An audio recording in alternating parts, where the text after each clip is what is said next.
Loads of people want to improve the pronunciation, but they approach it in the wrong way. You need to start with listening. Imagine trying to learn a song by just reading the lyrics without ever listening to the music. Now, you might know every word on the lyric sheet, but you're not going to have a clue about melody or rhythm or timing.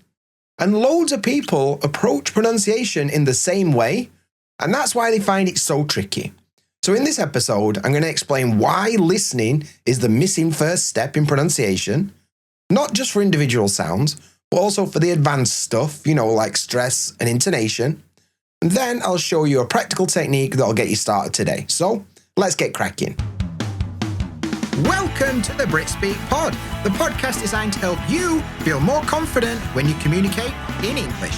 Hey up, mate, and welcome to episode 122 of the BritSpeak Pod, where today we're talking all about pronunciation and why you should start with listening, which might seem a bit counterintuitive to some people, but I promise you it makes sense, so stick with it till the end.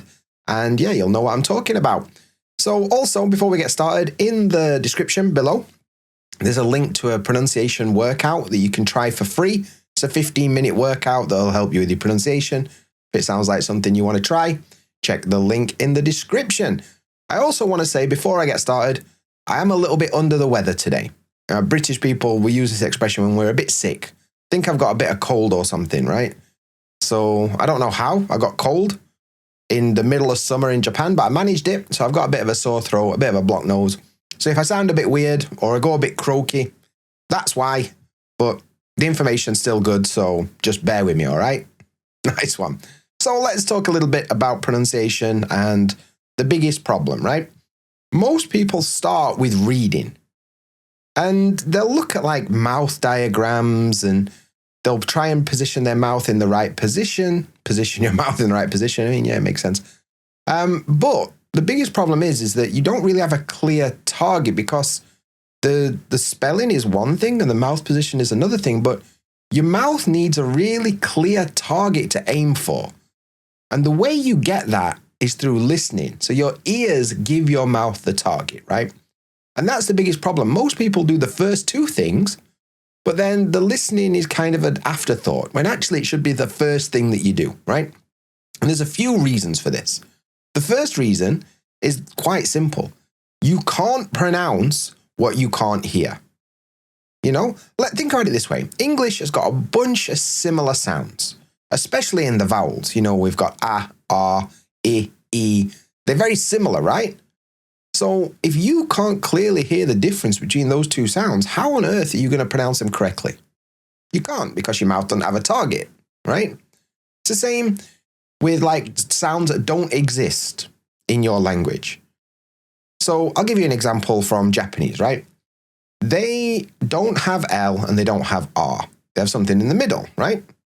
So when they hear words like light and right, they sound the same to Japanese people, because their brain processes those sounds to the closest familiar sound in their language. So they're not going to hear light and right. They're going to hear right and light, which is the same to them, right?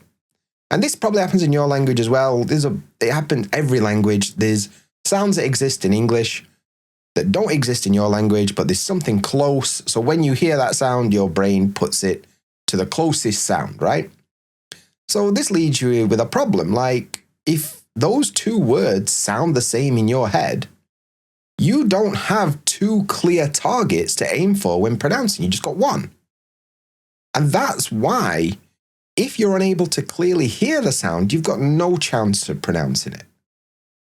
So what I always tell people is, before you want to work on anything else with your pronunciation, you've got to practice minimal pairs, but listening to minimal pairs, okay? So the process is, you hear the difference, you identify the two different sounds, then you reproduce it, and then you use it in speech, okay? But you can't skip the first two steps. You can't just reproduce it and then use it in speech. It won't work. So you really got to start with listening, right? And not just all listening. Not all listening is equal. We'll talk about that in a minute. But you can't do anything without clearly being able to hear it. And I guarantee if you're listening to this, there'll be certain sounds in your language that you can't hear clearly. But English, you can't hear the English sound clearly because of your native language, right? So you've got to try and identify what those things are, okay? Often it's vowel sounds or things like, going back to Japanese again, shi and si are basically the same for them because they don't really have this C sound. So, you know that tongue twister, like she sells seashells on the seashore. Japanese people cannot do that. Like it's way, way out there for them. And it's one of those things where the more you actually identify and practice listening to those sounds, the more your brain can distinguish the difference, and therefore you can try and produce it correctly. Okay, good. Now, earlier I mentioned that people start with reading rather than listening. They tend to meet words when they're reading, you know, in an article or a book or whatever. This creates a huge problem in English. And that is reason number 2.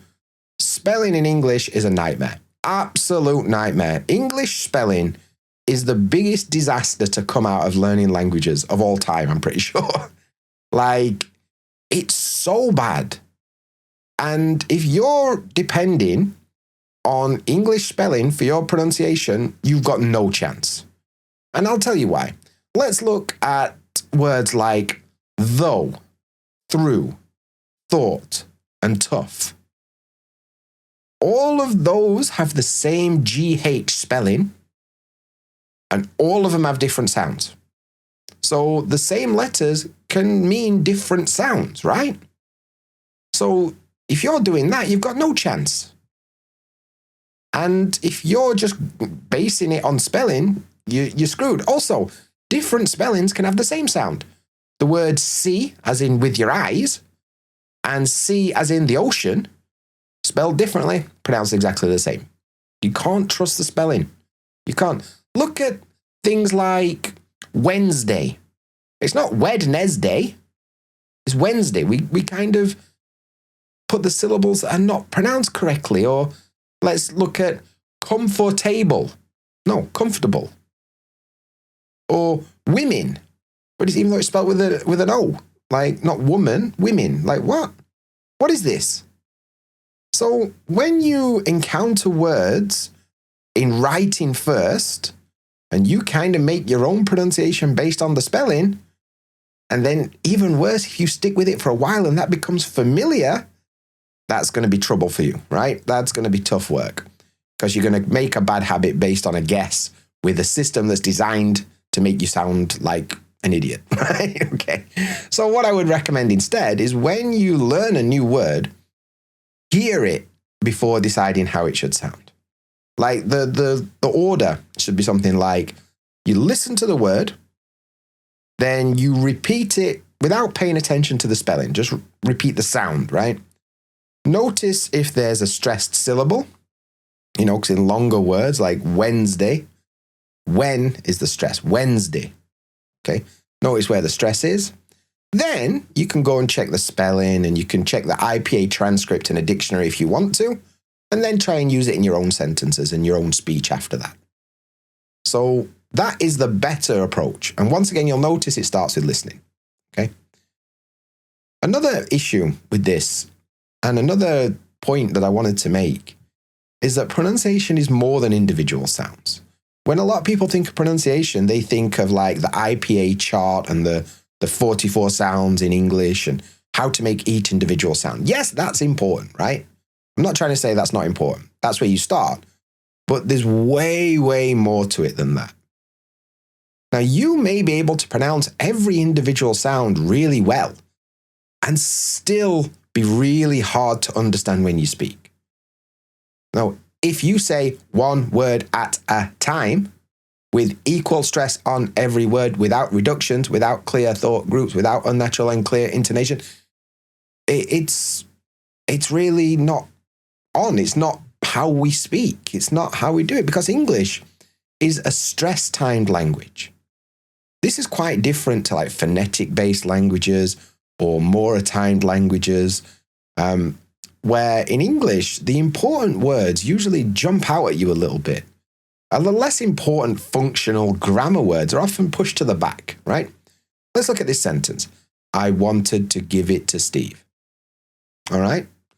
So I wanted to give it to Steve. There's no emphasis, there's no stress, everything's equally pronounced, right? We wouldn't do that. Naturally, we're going to put a bit of stress on the word give, because that's the function, and Steve, right? I wanted to give it to Steve. I wanted to give it to Steve. I wanted to give it to Steve. And you can see how that is very different to I wanted to give it to Steve. Totally different. And listening is how you get your head around these concepts, right? Another one that's really important is you can change which word is stressed in a sentence.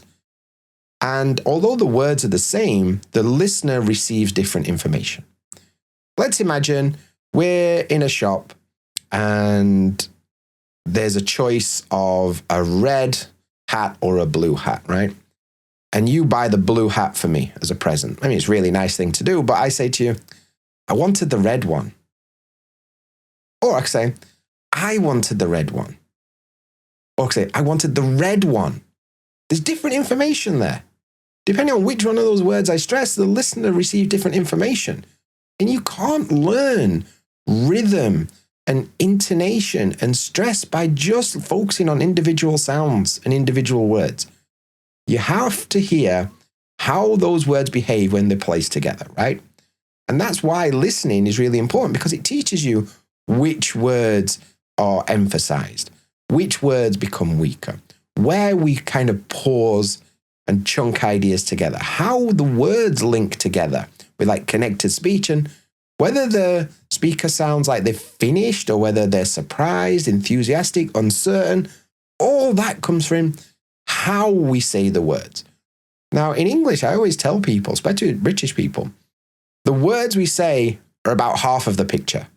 The rest of it is how we say it. And that's really, really important, because you can't just get that from a textbook. That comes from listening and understanding the context. And if you're not listening, you're not going to learn these things properly, okay? Now, when I say listening, I don't want you to get the wrong idea. I think some people hear listening, they're like, oh, cool, I'll just go watch Netflix for 3 hours every day. Okay, well, I mean, that might be fun, but passive listening is not the answer. Watching Netflix for 3 hours doesn't automatically equal pronunciation practice, you know? Listening is really, really useful for pronunciation when you have a really specific target. Maybe you're targeting a specific sound or a specific strategy or a specific technique. You're closely paying attention to the way that something is produced, and you actually attempt to reproduce it. Even better if you can then record your efforts and compare it against the original, right? That's what I mean when I mean like listening practice. And it's like this, like watching Netflix for 3 hours is nice, it's exposure, and it helps you become familiar with English in general, but deliberate listening practice is what will help you change your pronunciation. So what I always recommend is the shadowing technique. You've heard me talk about it a bunch of times, really useful. And if you don't know, it works like this. Step 1, you find a piece of audio, right? Preferably with a transcript. And what you do is you listen to it once for meaning. And when I say a short text, I'm talking less than 30 seconds long, right?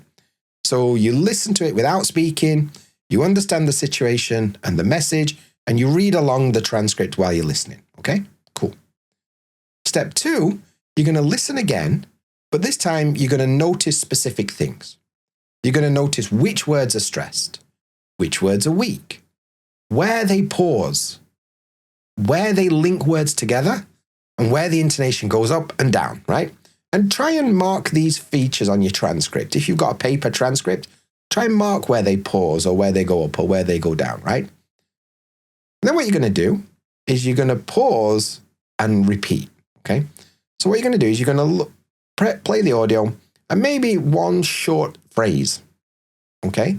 One sentence at a time. And after that sentence, you're going to pause it and you're going to try and imitate it. Not just the words, but you're also going to copy the rhythm, the intonation, the stress, all of that stuff, right? So maybe do each sentence between 3 and 5 times.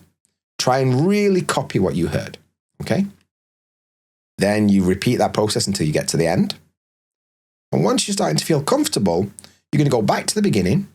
You're going to play the complete clip and you're going to speak as close as you can to the same time as the speaker, right? So maybe you're a little bit behind, but basically you're trying to echo. You're going to try and copy exactly at the same time, okay? And you're going to repeat that 2 or 3 times. And don't kind of chase to keep up. Try and maintain that clarity as much as you can, right? Then, step 5 is you're going to record yourself. And what you're going to do is you're going to record yourself reading that same text without the original audio, like your own version, okay?